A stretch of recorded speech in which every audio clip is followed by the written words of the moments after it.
So I'm going to talk about why am I a Christian?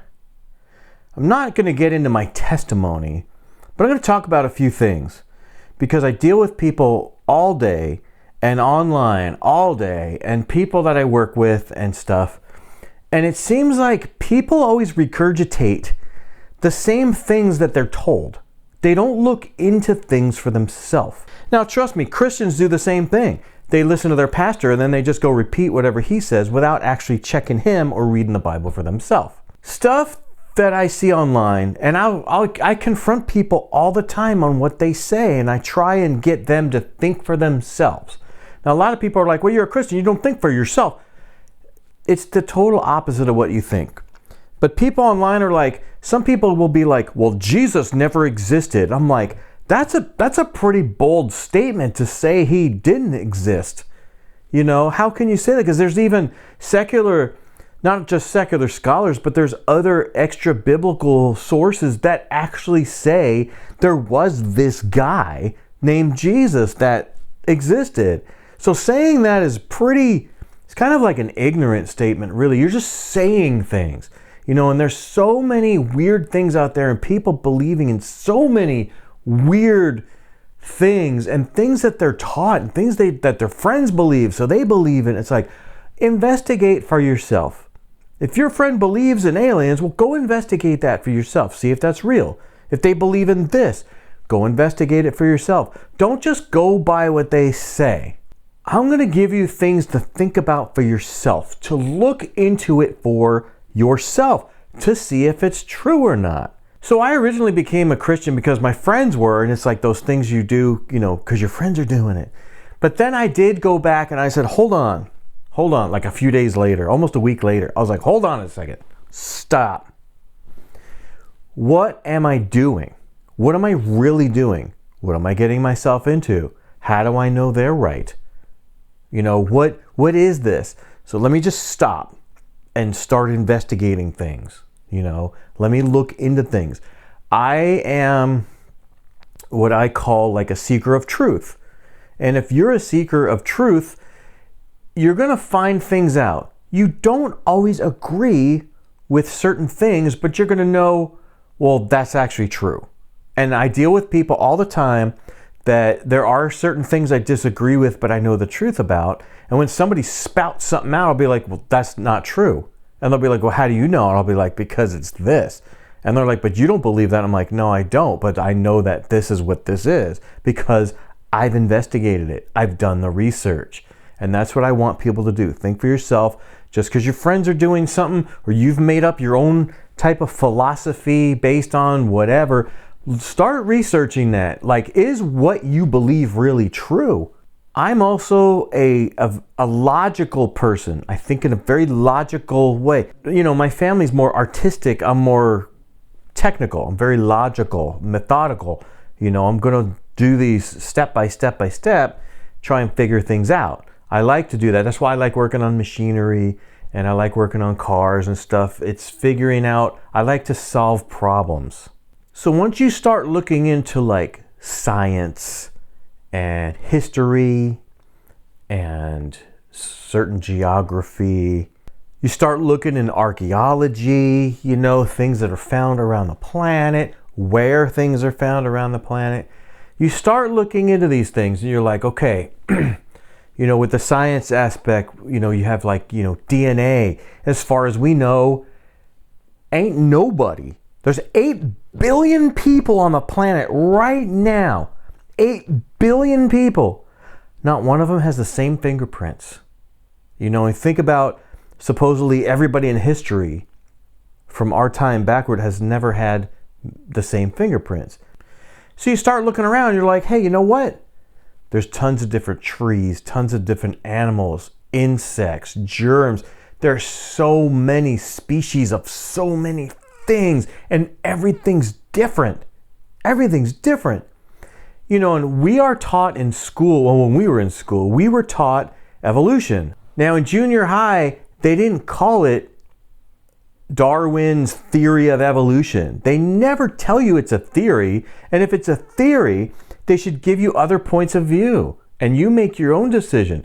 They never told us that. They simply just taught it as fact. Bam! This is the way people came to be. It's like, okay, so that's just what you're taught. They never tell you this was what Darwin thought. This is because he saw this. He made up these theories. That's what science is. Science is making up theories and then trying to prove them right or wrong through a controlled series, of things. That's how you try and find things. Which is funny because at what point do you give up? Because that dude that made the light bulb, he went through 1,000 filaments or whatever. It's like, how come he didn't just give up and go, well, this ain't gonna work? So you start looking at all these things and you go, you know what? There has to be a creator. There has to be. It's like scientifically impossible that there isn't a creator. When you look around, it's impossible. The evolution people, they say this millions of years. And you're like, when you start looking at the science aspect of DNA or just one cell, an atom, even if you had a whole one and you had one, how do you get two? How do you get two? It's impossible because the code that's all in there that it had to figure itself out. You can give it billions of years. It doesn't matter. It's never going to happen. It's scientifically impossible. So you start looking around, you find out, okay, there's a creator. There has to be a creator. Everything's created, and this big explosion that supposedly created the universe. Okay, well, why are all the planets round? Sorry, flat earthers. You don't get organization out of chaos. It's impossible. So you start looking, okay, if there's a creator, who is the creator? Is it a person? Is it a force? What is the creator? Who is the creator? So then you have to start looking at stuff and go, okay, let's just start with all the major religions in the world. They're there for a reason, right? Some are just flat out made up. Jehovah's Witnesses and Mormons, they didn't start till the 1800s. They just made their stuff up. Bam!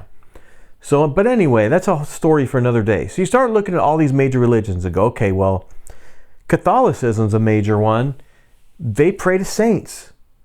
Okay, they pray to this saint for healing, this saint for this. You're like, hey, wait a second. Why is there all these different ones? Who's the top saint?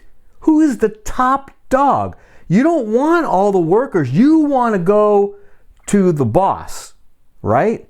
So you start looking into that and you find out, okay, well, that's a cult by definition because the only way to heaven is through their church. You start looking into all that other stuff like Mormonism. Well, it started with Joseph Smith, claims to be a prophet. He's a big liar. Okay, that's done.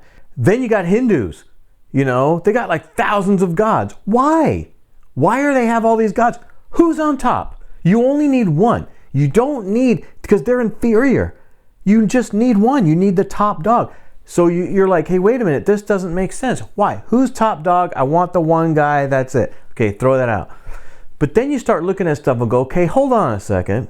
If there is a correct religion, I guess we'll call it, which one or ones are monotheistic? Which ones only have one God? Then you got to start looking at that because you want the top dog. But if you only have these specific religions with one God, well, now you got to start looking at that. You start looking at it and you go, okay, well, that's Judaism, Christianity, and Islam. So when you look at Islam, they claim to have had the Prophet Muhammad actually came up with all his stuff. That didn't happen till 500 AD. And you're thinking, okay, wait a minute. If there was a creator and people were here, wouldn't that be before that? But that's the philosophical aspect. You can look more into that and find out, his what do you call it? His maid, his bringing up his child, his nanny or whatever. She thought he was demon possessed. He had to keep going to a cave.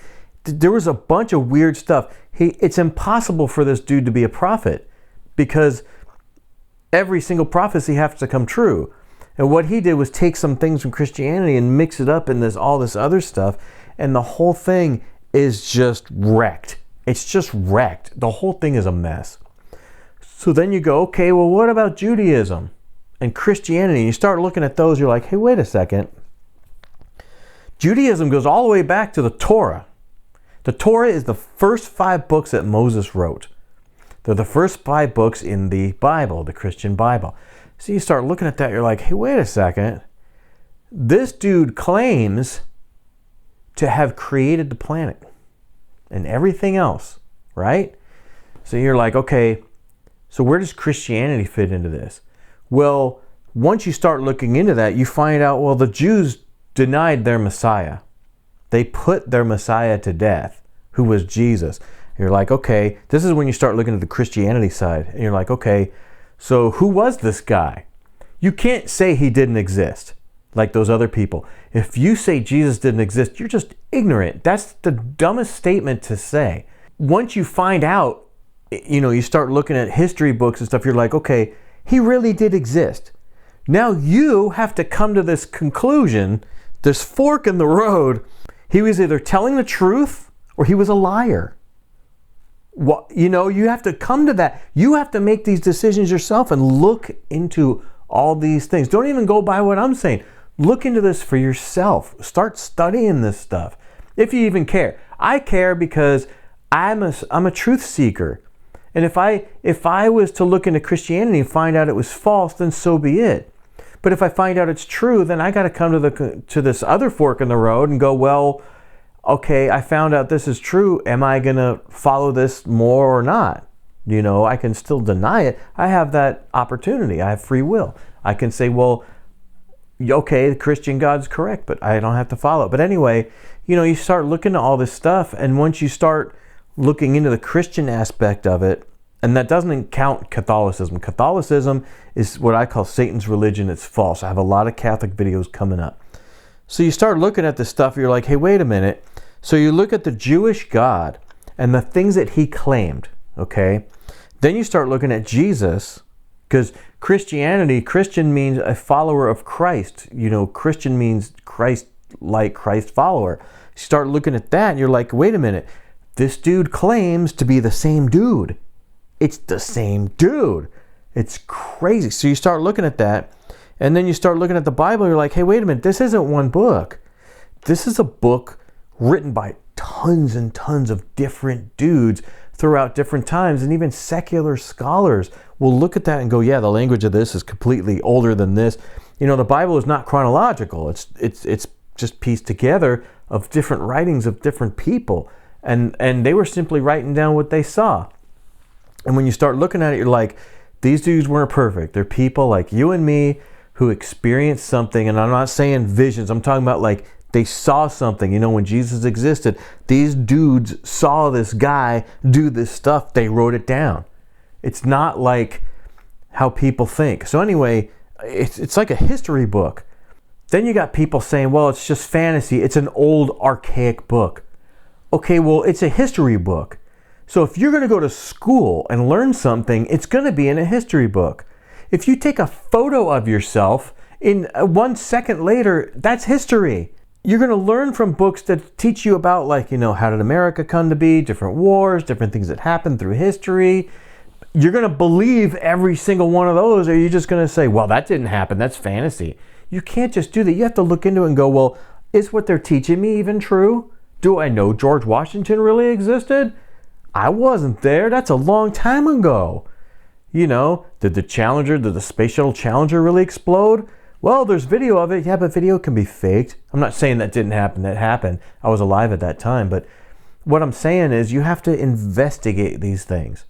If somebody tells you something, don't just go, okay. You say, you know what? I'm going to look into that. I might not know the answer right now. I'm going to look into that.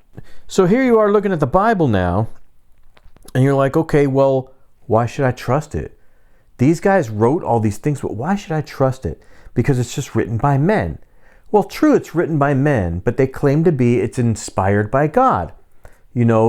So they wrote these things down, and you're looking at it, and the reason why I say that is because when you start looking at the prophecies that are in there, and I'm not talking about like Nostradamus or somebody like that.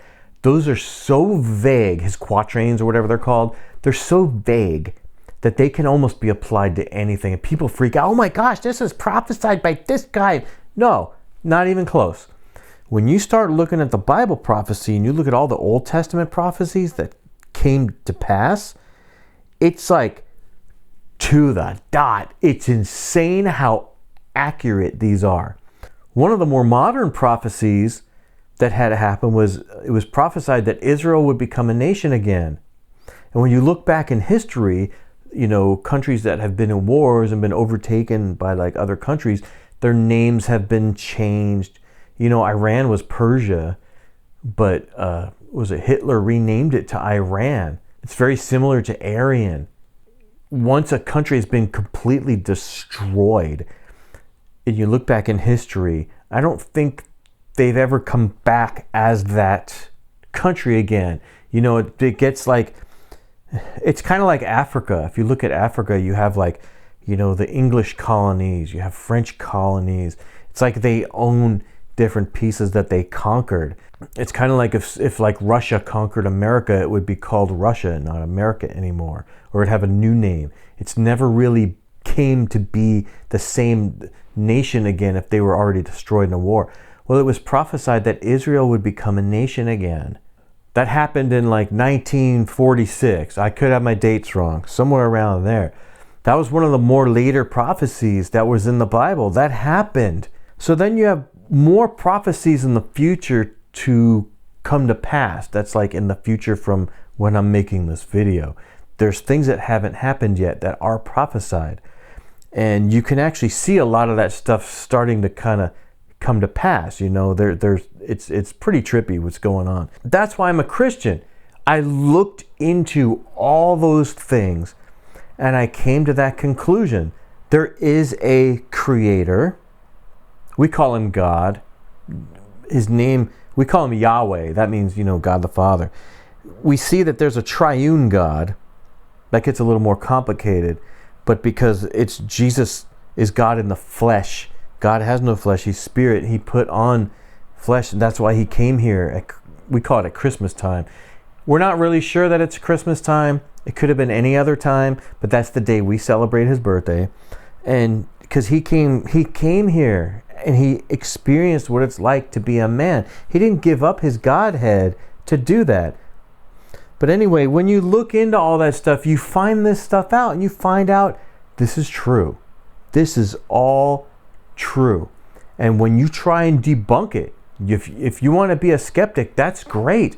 You should be a skeptic because you should look into things and you'll find out it's true. If you want to prove Christianity false, you have to prove that the resurrection didn't happen. That's what, if Jesus lived, and even if he did all the same things he did that are written in the Bible, and he didn't raise from the dead, he'd been no better off than anybody else. We'd just be believing like a Buddha, or, like Gandhi, or something like that. He'd be like anybody else. Any other prophet in the Bible even, they're just men. He'd have been just like him, but he rose from the dead.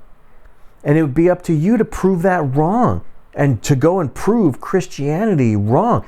Go ahead and try it. You can't do it. I'm just telling you right now, if you want to go down that road, go down that road and you're going to come to the conclusion, this is real.